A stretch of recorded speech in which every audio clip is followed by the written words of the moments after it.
おいでよ動物の森のタイトルの音楽のコード進行を分析します。儚さや余白を感じさせる音楽がどのようにできているのか見ていきます。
このように難しいコード進行が使われていますが、コード理論の技法を応用したような楽曲になっています。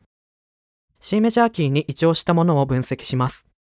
冒頭は難しいので最後に話します。5小節目から見ていきます。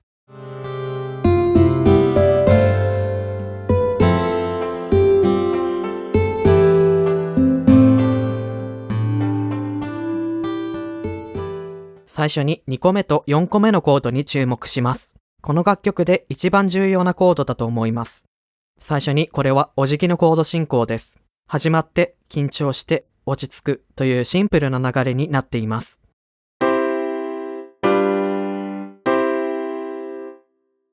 これはドラマや漫画などのストーリーの中で課題が出てきて、それを解決することでスッキリするみたいな流れに似ています。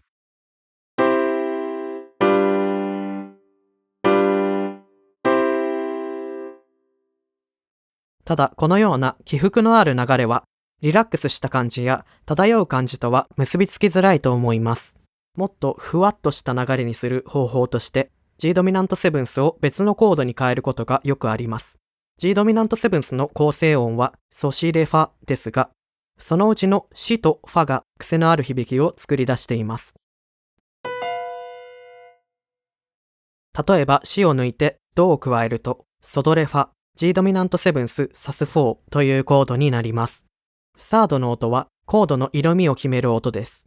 それがないので曖昧な響きになります。バリエーションとしてラの音を加えたバージョンや、さらにレの音を抜いたバージョンなどがあります。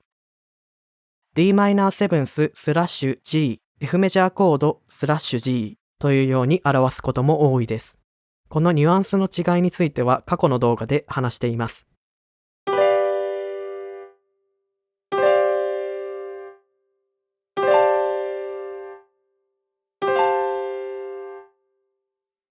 動物の森を例に比較してみます。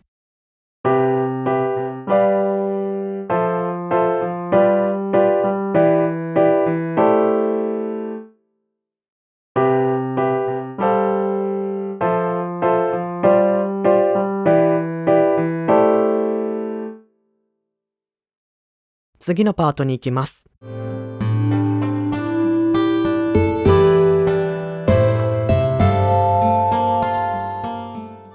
さっき出てきた F メジャーコードスラッシュ G が出てきました。メロディーのシフラットがアクセントになっています。シフラットが入ってくることで G マイナーコードの響きになります。サードを含まないからこそマイナーコードに滑らかに移行できるということです。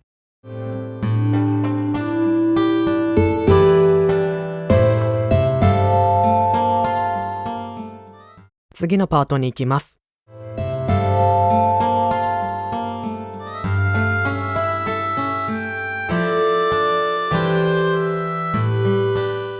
分析しやすくするために単純化します。ここでは d マイナーキーのコード進行を使っています。これは C メジャーキーのコードです。1番目、5番目、1番目という順番で演奏するのがお辞儀の進行です。そして別のコードを起点にしてお辞儀の進行をすることでドラマチックにする技法があります。これは d マイナーキーのコードです。1番目と5番目のコードを選べばお辞儀の進行になります。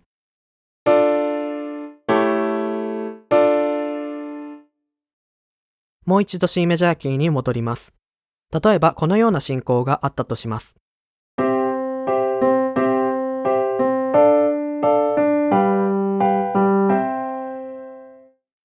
d マイナーコードの前に A ドミナントセブンスを置いて d マイナーキーのお辞儀の進行を使用するとよりドラマチックになります。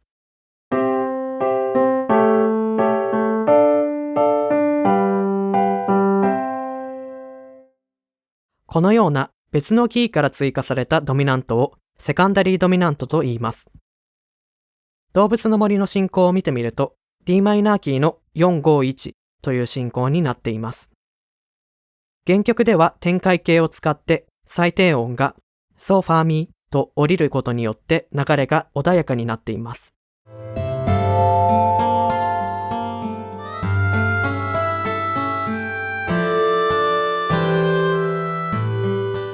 次のパートに行きます。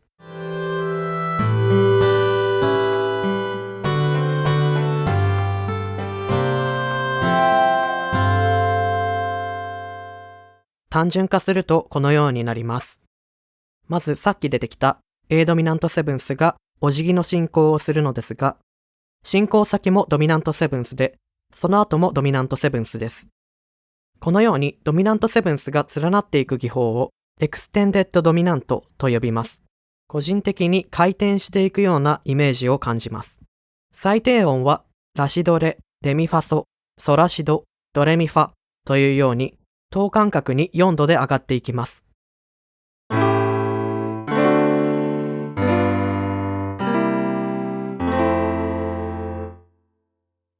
原曲ではドミナントセブンスの代わりにサス4や6というコードを使っているため間接的な響きになっています。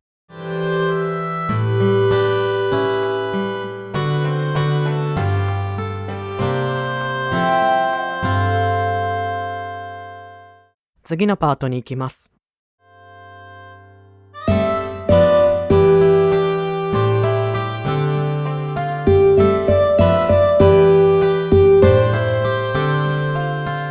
次のパートに行きます。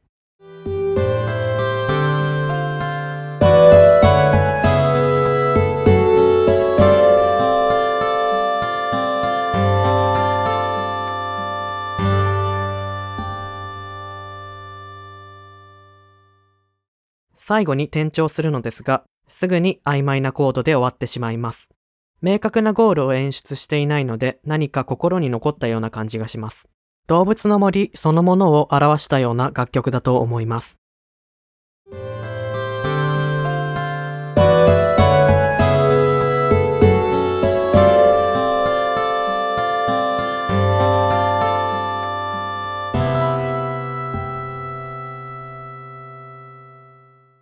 コードを単純化して表します。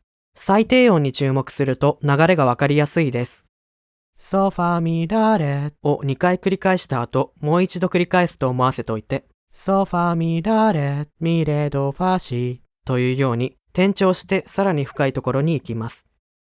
実際は最後ソに戻って C メジャーキーの5度で終わります。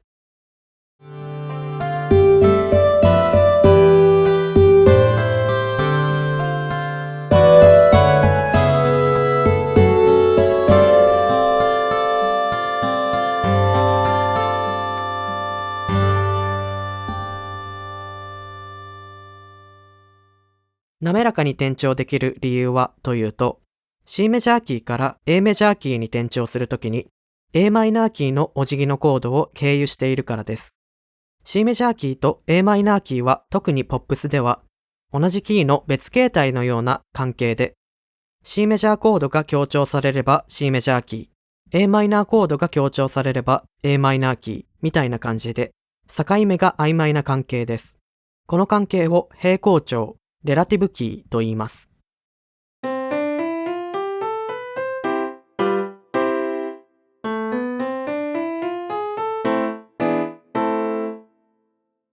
一方で a マイナーキーと A メジャーキーは同主調、パラレルキーという関係です。お辞儀のコードであるドミナントセブンスを共有しています。この E ドミナントセブンスを経由することで滑らかに A メジャーキーに転調することができます。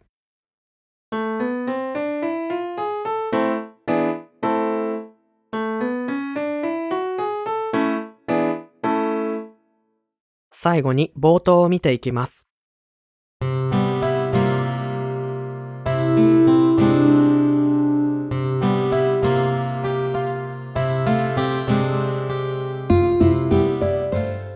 2個目のコードから見ていきます。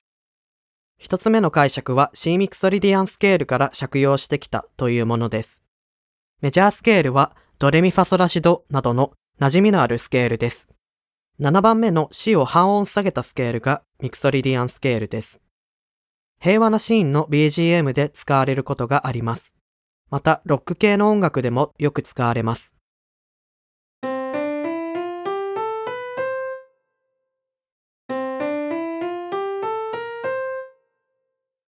C ミクソリディアンのコード進行の例を挙げます。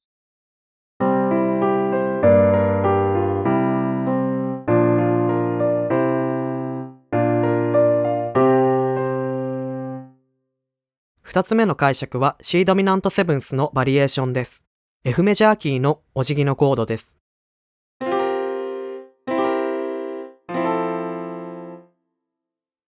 実際は F メジャーコードではなく A マイナーコードに進みます。これを F メジャーセブンスの代理と捉えるかは解釈によると思います。次に4個目のコードを見ていきます。ここでは C マイナースケール、つまり単調からの借用と解釈します。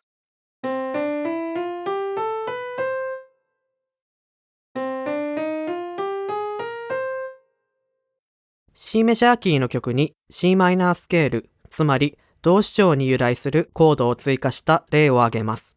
一瞬単調の色味が足されたように感じると思います。